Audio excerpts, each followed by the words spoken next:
Welcome to Logic First. Breadth first search and depth first search are the two types of graph traversal techniques. In this video, let's learn about the depth first search. Graph traversal is the process of visiting all the nodes in the graph. If you just randomly visit the nodes, you might miss certain nodes. During graph traversal, we have to follow some kind of a rule or a pattern so that we don't miss any of the nodes. Breadth first search and depth first search are the widely used graph traversal techniques. Let's see how DFS works with the help of a tree because it will be very easy to understand. We can then extend the same concept to graph. We first begin with the root node of the tree and start exploring that node. E is the first child of A, so we go to that node. After E, we go to its child D. With DFS, you will not go for complete exploration of a node. Instead, when you go to a new node, you again start exploring that. It's like we are digging deeper and deeper instead of traversing horizontally like how we did for BFS. After this, suppose if D had a child, we would go for that. But now D does not have any children. So we just go one step backwards and continue to explore E. F is the next child of E, so F will be the next node. Since F does not have any children, after this we have to go one step backwards. E has also been completely explored now. So again one more step backwards and now we come to the second child of A, which is B. Again we go deeper and deeper. Only if there is nothing to explore, we go backwards and continue to explore the previous node. This is how we proceed with the traversal, and it is quite clear why we call it as a depth first search.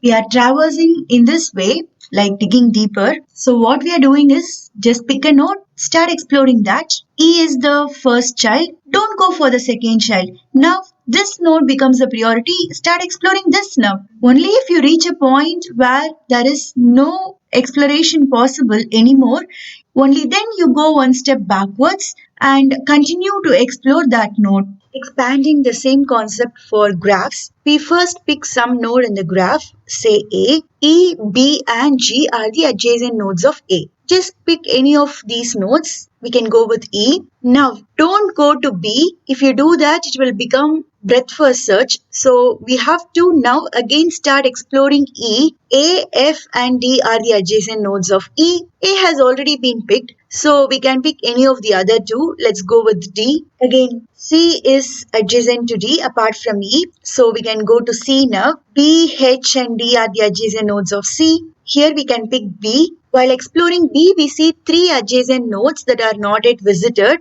H, G and F. Let's pick H here.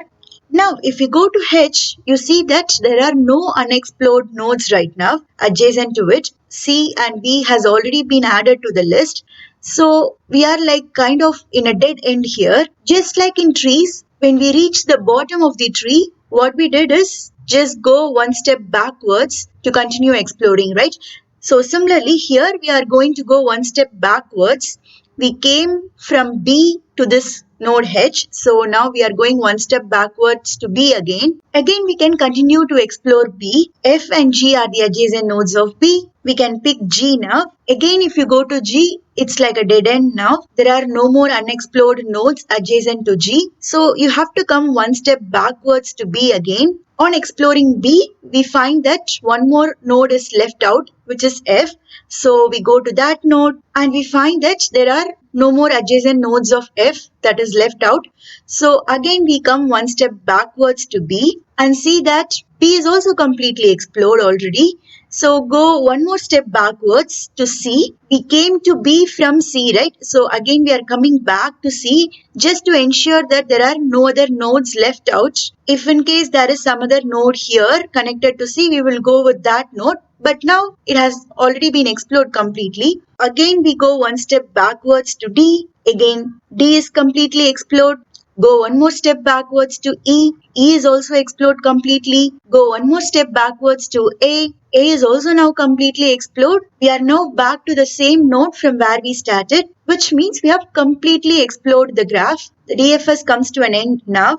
This is the path that we have traced. This is just one of the several DFS paths available for this graph because you can start with any of the node from the graph. Again, while traversing, you can pick any of the adjacent nodes. So there are several DFS paths available for this graph, and this is just one of them. What we did was pick a node, start exploring that. While exploring, when you hit a new node, start exploring that new node. Again, you will get another new node, start exploring that. This way you dig deeper and deeper and deeper until you reach a point where there is no more digging possible.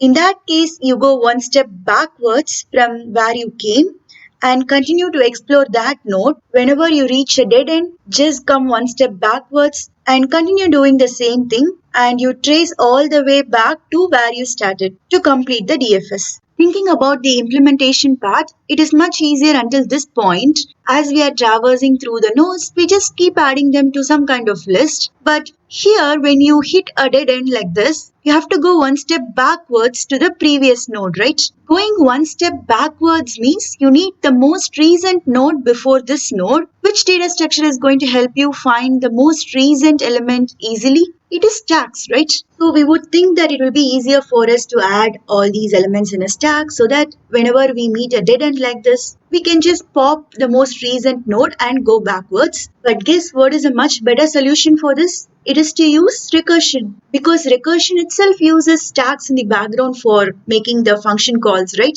If you're not clear about the recursion concept, I will leave a video down in the description box. You can refer to that. It is going to be much easier to use recursion. We are simply going to write some function passing the starting node A. It's like saying, hey, find the DFS of this node. Inside the function, we will be exploring that node. As soon as we find an adjacent node, we will now say, hey wait, now find the DFS of this new node. On exploring E, when we find an adjacent node, we again say, hey, now find the DFS of this new node.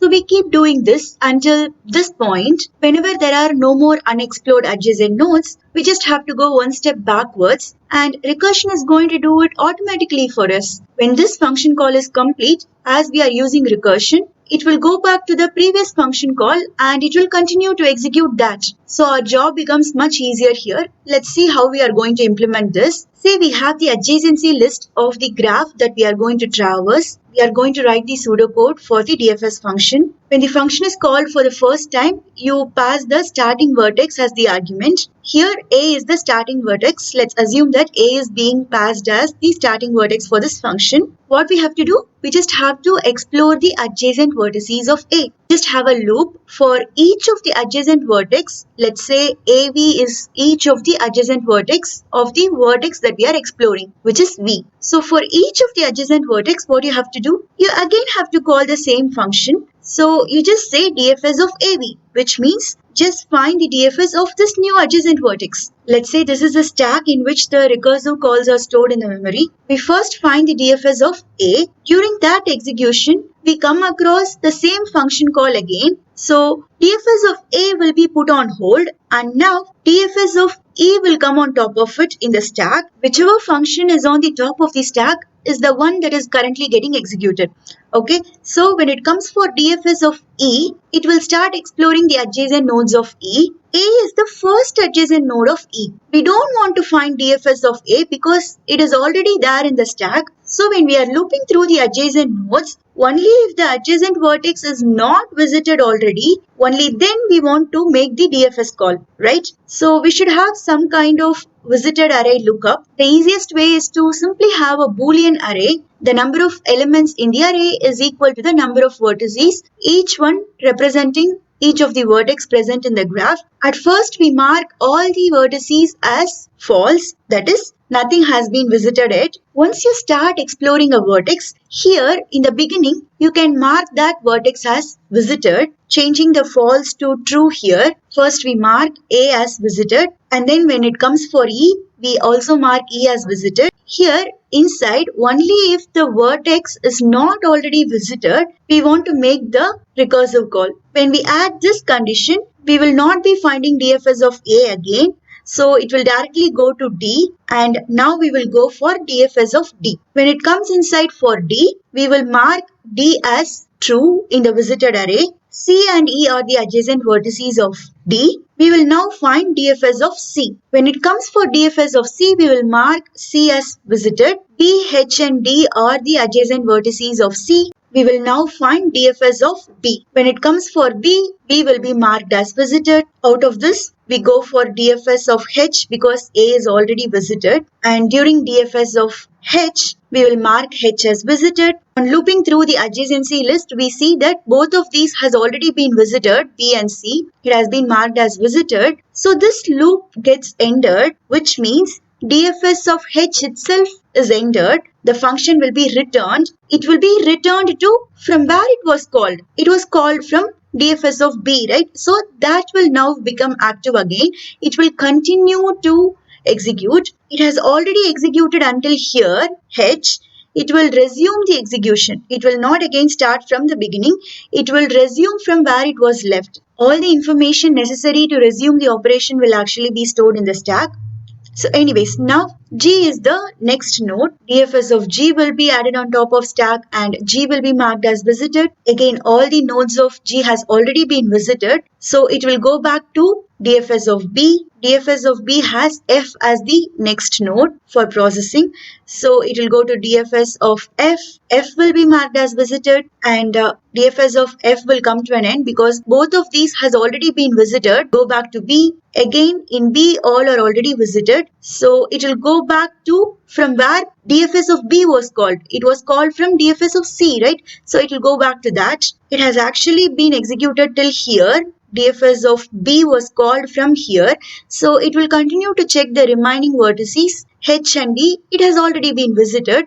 So this will also come to an end and it will go back to DFS of D. In this way, on checking all the remaining nodes, all the vertices has been explored already. So it will go all the way back to DFS of A. And in A also, all the vertices have been visited now. So the entire function call comes to an end. The order in which the vertices are taken into processing is actually the depth first order.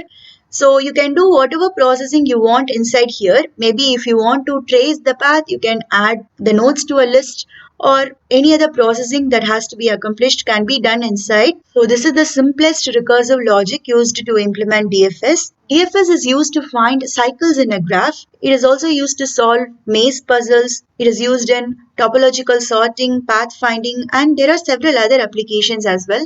Thank you for listening.